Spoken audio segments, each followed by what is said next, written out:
গতকাল রাতে ইরানের আইআরজিসি একটি বড়সড় সাফল্য পেল। এতদিন ধরে প্রতিটি মানুষের যে অপেক্ষা ছিল কবে আরব সাগরে ডুববে আমেরিকার ইউএসএস আব্রাহাম লিঙ্কন যুদ্ধ জাহাজ। ইরানের ছোড়া ব্যালিস্টিক মিসাইলে আব্রাহাম লিঙ্কন পুরোপুরি ধ্বংস না হলেও ভয়াবহভাবে ক্ষতিগ্রস্ত হয়েছে এবং গতকাল ইরানের উপকূল থেকে যখন ৩৪০ কিলোমিটার দূরে অবস্থান করছিল সেই সময় আইআরজিসি অর্থাৎ ইরানের ইসলামিক রেভলিউশনারি গার্ড কোর ছুড়ে দেয় ব্যালিস্টিক মিসাইল এই আব্রাহাম লিঙ্কন ক্যারিয়ারকে লক্ষ্য করে। এতদিন ধরে যে অপেক্ষা ছিল আবু মাহাদি মিসাইল কবে ছুড়বে ইরান, প্রত্যেকটি মানুষের মনে এই প্রশ্নই ঘোরাফেরা করছিল। তাহলে আবু মাহাদি কি শেষ পর্যন্ত ছোড়া হবে না? সেই মাহেন্দ্রক্ষণ কাল রাতে ঘটে গেছে সেই ঘটনা। গত রাতে আইআরজিসি ব্যালিস্টিক মিসাইল, যদিও আইআরজিসির পক্ষে জানানো হয়নি কোন মিসাইল ছোড়া হয়েছিল, তবে অনুমান করা হচ্ছে গত রাতে প্রথম আবু মাহাদি মিসাইল ছুড়ে এই আব্রাহাম লিঙ্কনকে বিধ্বস্ত করা হয়েছে এবং তারপর এই জাহাজ এখন বর্তমানে নন ফাংশনাল মোডে আছে, নন অপারেশনাল মোডে চলে গেছে। অর্থাৎ এই জাহাজ থেকে এখন আর কোনো যুদ্ধ জাহাজ উড়ে যেতে পারছে না, কারণ এর রানওয়ে ব্যাপকভাবে ক্ষতিগ্রস্ত হয়েছে একাধিক ব্যালিস্টিক হামলায়। ফলে তড়িঘড়ি আমেরিকান নৌসেনারা এই আব্রাহাম লিঙ্কনকে নিয়ে গভীর আরব সাগরের দিকে পালিয়ে গিয়েছে গত রাতেই বলে খবর। আজ গত রাত থেকে এখন পর্যন্ত আন্তর্জাতিক যতগুলো মিডিয়া আছে প্রতিটি মিডিয়াতে এখন হেডলাইন হয়েছে আমেরিকার গর্ব চূর্ণ হলো আমেরিকার ইউএসএস আব্রাহাম লিঙ্কন যুদ্ধ জাহাজ, যে যুদ্ধ জাহাজ পারমাণবিক রিঅ্যাক্টরের সাহায্যে চলে ২০ বছর ধরে, যার জ্বালানি ফুরোয় না, এবং যে জাহাজের উপরে ৭৫টি F-35 যুদ্ধ বিমান নামা ওঠা করতে পারে এবং এখানে প্রায় ৫ থেকে ৬ হাজার নৌসেনা বাস করতে পারে এই জাহাজে। এত ভয়ঙ্কর শক্তিশালী যুদ্ধ জাহাজ পৃথিবীতে একমাত্র আমেরিকারই রয়েছে, ইউএসএস জেরাল্ড আর ফোর্ড এবং আব্রাহাম লিঙ্কন। এই যুদ্ধ জাহাজগুলো গোটা পৃথিবীর বিভিন্ন মহাদেশে আমেরিকার কূটনৈতিক এবং সামরিক চাপ প্রয়োগ করার ক্ষেত্রে বিভিন্ন সমুদ্রে ঘুরে বেড়ায়। এই মুহূর্তে ইরান জয় করার লক্ষ্য নিয়ে ডোনাল্ড ট্রাম্প এই আব্রাহাম লিঙ্কন পাঠিয়েছিল ইরানে। তাতে এই মুহূর্তে ইরানের আইআরজিসির হাতে মার খেয়ে, যদিও এখনো পর্যন্ত আরব সাগরে ডুবে যায়নি, কিন্তু যুদ্ধ পরিচালনায় আর আব্রাহাম লিঙ্কন ব্যবহার হচ্ছে না। ডুবু ডুবু আব্রাহাম লিঙ্কনকে নিয়ে মার্কিন নৌসেনারা এখন পালাচ্ছে। তাতে গোটা পৃথিবীতে এখন হাসির রোল পড়ে গেছে ডোনাল্ড ট্রাম্পকে নিয়ে। ডোনাল্ড ট্রাম্প ইতিমধ্যেই যুদ্ধ সম্পর্কে একাধিক ভুয়ো মিথ্যা খবর দিয়ে তার মুখ পুড়েছে। হরমুজ প্রণালীকে খালি করার একাধিকবার ভুয়ো দাবি করেছিল ডোনাল্ড ট্রাম্প, ব্যর্থ হয়েছে। এবার আমেরিকার নৌশক্তির সবচাইতে গর্বের প্রতীক আব্রাহাম লিঙ্কন, তাও ইরানের আইআরজিসির মিসাইল হামলায় সম্পূর্ণরূপে বিধ্বস্ত হয়েছে এবং সে পালাচ্ছে। আয়াতুল্লাহ মুজতবা খামেনি দেশের সর্বোচ্চ নেতা নির্বাচিত হবার পর থেকেই আইআরজিসি একেবারে ঘুরে দাঁড়িয়েছে, আমেরিকার বিরুদ্ধে অফেন্সিভ অবস্থান নিয়েছে। প্রথম থেকে ইরানের সৈন্যবাহিনী আলী লারিজানির নেতৃত্বে অত্যন্ত দক্ষতার সঙ্গে তারা যুদ্ধ লড়ছিল। খানিকটা ডিফেন্সিভ অফেন্সিভ মাঝামাঝি অবস্থানে ছিল আইআরজিসি। তারা প্রথমে শাহিদ ড্রোন ব্যবহার করে আমেরিকা এবং ইসরায়েলের আকাশ প্রতিরক্ষা ব্যবস্থাকে ধ্বংস করেছে, তারপর অফেন্সিভে যাওয়ার একটা লক্ষ্যমাত্রা ছিল। কিন্তু আমরা দেখেছি মুজতবা খামেনি দায়িত্ব নেবার পর থেকেই এই মুহূর্তে আইআরজিসি তেড়ে খেলছে, ধারাবাহিকভাবে একাধিক গুরুত্বপূর্ণ স্থানে আক্রমণ চালিয়েছে। আর তার সবচাইতে উল্লেখযোগ্য ঘটনা ঘটলো এই আব্রাহাম লিঙ্কনে হামলা করার মধ্য দিয়েই। তুরস্কের একটি কাগজ আনাদালু তারা লিখেছে, ইরানস IRGC Sage USS Abraham Lincoln aircraft carrier sustained heavy damage in attack. Abraham Lincoln মারাত্মক ক্ষতিগ্রস্ত হয়েছে ব্যালিস্টিক মিসাইলের হামলায়।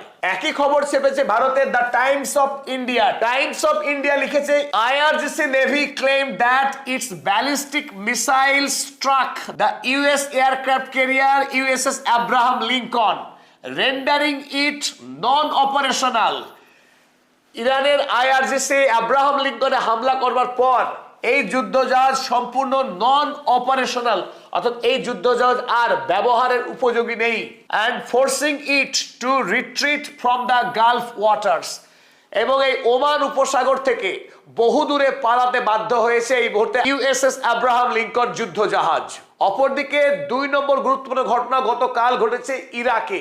ইরাকে মার্কিন বায়ুসেনা যখন তাদের যুদ্ধজাহাজে জ্বালানি ভর্তি করছিল, সেই সময়ে আমেরিকার বায়ুসেনার এয়ারফোর্স KC-135 যে বিমানটিকে আপনারা ছবিতে দেখছেন, এই KC-135 রিফুয়েলার ট্যাঙ্কার জ্বালানি ভর্তিকারী এই বিমান আকাশে যখন জ্বালানি ভর্তি করছিল অন্য বিমানকে, সেই সময় ইরাকের একটি মিলিশিয়া গ্রুপ, যে মিলিশিয়া গ্রুপকে নিয়ন্ত্রণ করে খোদ ইরানের সর্বোচ্চ নেতা, সেই মিলিশিয়া গ্রুপ গুলি করে এই মার্কিন বিমানকে ভূপাতিত করে, এবং সেই সময় এই বিমানে 5 জন বায়ুকর্মী ছিল আমেরিকা, তারা প্রত্যেকে নিহত হয়েছে। এবং তার থেকেও বড় কথা, এখানে ইরানের IRGC নয়, হিজবুল্লাহ নয়, ইরাকের একটি অখ্যাত মিলিশিয়া গ্রুপ, তারা গুলি করে মার্কিন এই বিমানকে ভূপাতিত করেছে। এতেই মার্কিন সেনার যে অহংকার, আমেরিকা পৃথিবীর শ্রেষ্ঠ সামরিক শক্তি, ডোনাল্ড ট্রাম্পের যে গর্বের ঘোষণা, সেই ঘোষণাতে লাথি মেরে দেখিয়ে দিয়েছে ইরাকের মিলিশিয়া যে তারা কত ঠুনকো। এই মুহূর্তে গোটা মধ্যপ্রাচ্যে মার্কিন সেনাদের নিয়ে এখন খেলা করছে IRGC, খেলা করছে হিজবুল্লাহ এবং ইরাকি মিলিশিয়া গ্রুপ। মধ্যপ্রাচ্যে আমেরিকার আধিপত্য দিন শেষ। মধ্যপ্রাচ্যে মার্কিন সেনারা আর বেশি দিন যে টিকতে পারবে না, তার একাধিক প্রমাণ আমরা পাচ্ছি বিভিন্ন ঘটনা থেকে। এর আগেও আপনারা দেখেছেন আমেরিকার F-15 মতো বহু দামি তিনটে ফাইটার জেট যুদ্ধের তৃতীয় দিনেই ইরানের S-300 এয়ার ডিফেন্স দিয়ে তিনটি যুদ্ধ বিমানকে গুড়িয়ে দেওয়া হয়েছিল। যদিও মার্কিন পাইলটরা বেঁচে ফিরেছিলেন সেবার, কিন্তু তিনটে ফাইটার জেট একই দিনে কুয়েতে হারিয়েছিল মার্কিন সেনারা। আর এবার ইরাকের মাটিতে ভূপাতিত হলো অপর গুরুত্বপূর্ণ মার্কিন সেনার KC-135 রিফুয়েলিং এই ট্যাঙ্কার। এই জাহাজ মাটি থেকে আকাশে 10 কিলোমিটার উঁচুতে গিয়ে অন্য জাহাজকে জ্বালানি ভর্তি করে। এই অসম্ভব উচ্চতায় ওড়ার কারণ একটাই, যাতে করে শত্রুপক্ষ এই জাহাজকে আক্রমণ করতে না পারে। কিন্তু সেই অসম্ভবকে সম্ভব করেছে ইরাকের মিলিশিয়া গ্রুপ। মাটি থেকে 10 কিলোমিটার উঁচুতে অবস্থানকারী এই মার্কিন বিমানকে তারা গুলি করে ভূপাতিত করেছে। তাই গতকাল যখন এই ফুয়েল ট্যাঙ্কার যুদ্ধ বিমানে জ্বালানি ভরছিল, সেই সময়ে গুলি করে তাকে ভূপাতিত করে এই ইরাকি মিলিশিয়া গ্রুপ। আর এই গুলি কেবলমাত্র KC-135 এ লাগেনি, এই গুলি আসলে ডোনাল্ড ট্রাম্পের বুকে লেগেছে। এই গুলি লেগেছে হোয়াইট হাউসের আত্মসম্মানে, হোয়াইট হাউসের স্পর্ধাতে। আমেরিকার সেনারা এই মুহূর্তে মধ্যপ্রাচ্যে লড়াই করবার মতো মনোবল খুঁজে পাচ্ছে না, তারা ভো ভো করে কাঁদতে শুরু করেছে। একাধিক মার্কিন সেনাকে অন ক্যামেরা কাদার যে দৃশ্য দেখে পৃথিবী হতবাক যে মার্কিন সেনাদের আত্মবিশ্বাস কোথায় গেল।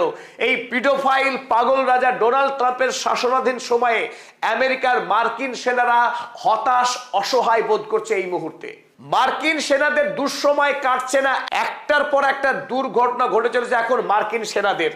আমরা কদিন আগেই খবর পেয়েছিলাম জেরাল্ড আর ফোর্ড, আমেরিকার তৈরি, আমেরিকার ইতিহাসে সবচাইতে বৃহৎ যুদ্ধ বিমানবাহী এই রণতরী, এই রণতরীতে যখন একসঙ্গে 5 থেকে 6 হাজার মার্কিন নেভি, মার্কিন নৌসেনারা কাজ করে, এর মধ্যে থাকা টয়লেট জ্যাম হয়ে গিয়ে লাইন পড়ে গিয়েছিল। নৌকর্তারা, নৌসেনারা তাদের প্রাকৃতিক কাজ করবার সুযোগটুকু পাচ্ছিলেন এই জাহাজে।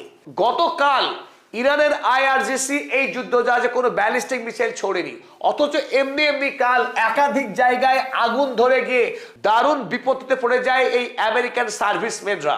তারা কোনো ক্রমে এই যুদ্ধ জাহাজের আগুন নিভিয়ে তারা এই জাহাজকে শান্ত করে, তাতে আমেরিকার সম্মান বাঁচানোর চেষ্টা করে। তবে ইতিমধ্যেই ইরানের প্রত্যাঘাতের মুখে পড়ে আমেরিকা এবং ইসরায়েল যেভাবে নাস্তানুবাদ হচ্ছে আমরা দেখেছি ইতিমধ্যেই। তেল আবিব, হাইফা শহর গাজা ভূমি রূপ নিচ্ছে। ওদিকে একাধিক মার্কিন সেনার মৃত্যু হয়েছে। গোটা মধ্যপ্রাচ্যের মার্কিন সেনা ছাউনি ইতিমধ্যেই গুড়িয়ে গেছে। যেটুকু দাঁড়িয়ে আছে তার উপরেও এই মুহূর্তে ইরান ধারাবাহিক ড্রোন এবং মিসাইল হামলা চালাচ্ছে।